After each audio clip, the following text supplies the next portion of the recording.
So let's talk about a time when a single strategic choice, a choice guided by pure mathematics, literally saved the world. We're going to dive deep into the Cold War, the dawn of the atomic age, and this incredible thing called game theory. Chilling, right? That wasn't from a movie. That was the actual advice given to the US government by John von Neumann, one of the most brilliant minds of the 20th century.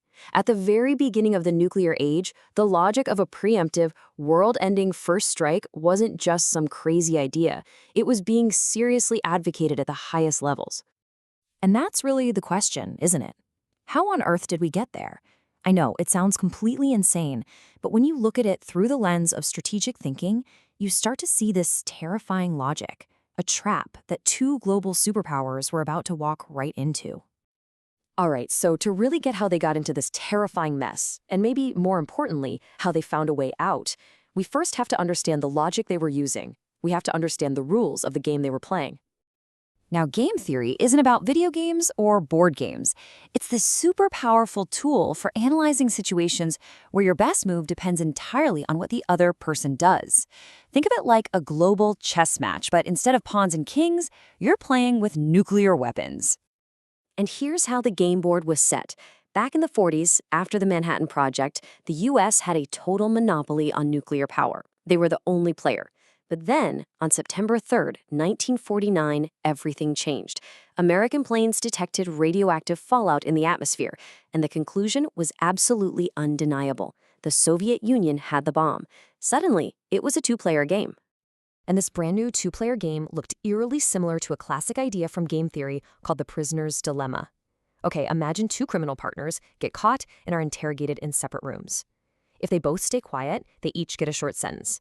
But if one of them rats out the other, the snitch walks free and the other guy gets a long prison term.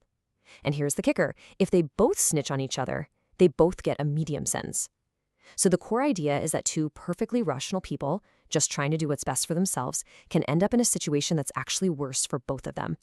And this table here lays out the impossible choice. Let's look at it from the American perspective. Okay, say the Soviets cooperate and disarm. The US could do the same, and we'd get peace. That's great. But the temptation to defect, to build nukes anyway and gain total superiority is huge. Now, what if the Soviets defect and build nukes? Well, in that case, the US has no choice but to defect and build its own just to avoid being vulnerable. You see the trap? No matter what the other side does, the safest individual choice seems to be defect. And you better believe the Soviets were doing that exact same terrifying math. And when both sides make that same rational choice to protect themselves, you end up with a result that is catastrophic, a result that nobody actually wanted in the first place. And let's just pause on the sheer scale of this defection. The Manhattan Project alone costs the equivalent of $10 trillion today. Just think about that. That was the buy-in, the ante, to get into a game that was about to spiral completely out of control. So you've got these two paths, and they could not be more different. Cooperation offered peace, but it came with this huge, terrifying risk of betrayal. Defection, building up your arsenal, it seemed to offer security, but it guaranteed massive costs and the constant nagging threat of war. In a world with zero trust, assuming the worst and just building more weapons felt like the only logical thing to do.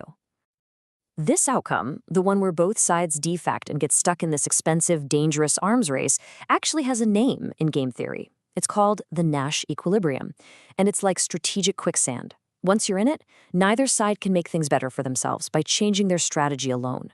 They were completely and, in a strange way, rationally stuck. And this perfectly illustrates the trap they were in, the security dilemma. The US builds a bomb to feel more secure. That makes the USSR feel insecure, so they built a bomb, which of course makes the US feel insecure again, so they build more bombs. It's just this vicious, downward spiral of fear where every move you make to protect yourself actually makes everyone, including you, less safe. But here's the thing. This isn't a story about how the world ended. It's a story about how they escaped the trap, how they somehow managed to break the cycle and fundamentally change the rules of the game itself. I mean, just look at the result of this arms race. It is staggering. Together, the United States and Russia ended up with over 90% of the entire global nuclear arsenal. The stakes couldn't have been higher, and cooperation between these two wasn't just a good idea, it was the only way out for the entire planet. Thankfully, the US government did not follow von Neumann's chilling advice. They realized that winning this particular game didn't mean you had to destroy the other player. Winning meant finding a way to cooperate, a way to build just enough trust to escape that lose-lose spiral of an endless arms race. So how'd they do it? When the risk of being double-crossed was so high? They did it one tiny step at a time. Arms reduction treaties weren't built on blind faith. They were built on a really simple, repeatable process. First, you agree to destroy a small number of weapons. Then, and this is the key part, you let the other side come in and verify that they're really gone. And that small, verifiable action, repeated over and over again, slowly built the trust that just wasn't there before. And by focusing on that process of verification, they transformed the entire game. It wasn't a zero-sum game anymore, where for me to win, you have to lose. It became a positive-sum game, where de-escalation and cooperation actually created a safer, better world for everybody. Okay, so this all might sound like some big, distant history lesson, but what's so incredible is that these exact same principles of game theory are at play all around us every single day, in our jobs, in our relationships, you name it. What the Cold War really shows us is that even the most high-stakes conflicts can have positive-sum solutions. It all boils down to your mindset.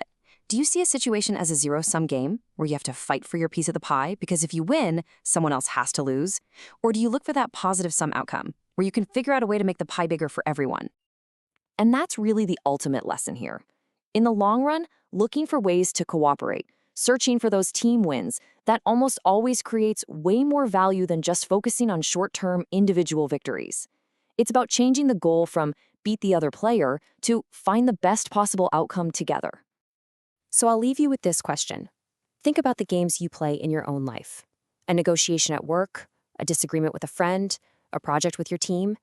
Are you stuck in a prisoner's dilemma, just assuming the worst of the other person? Or are you actively trying to change the game and find that win-win solution? The choice, as the entire world learned, can make all the difference.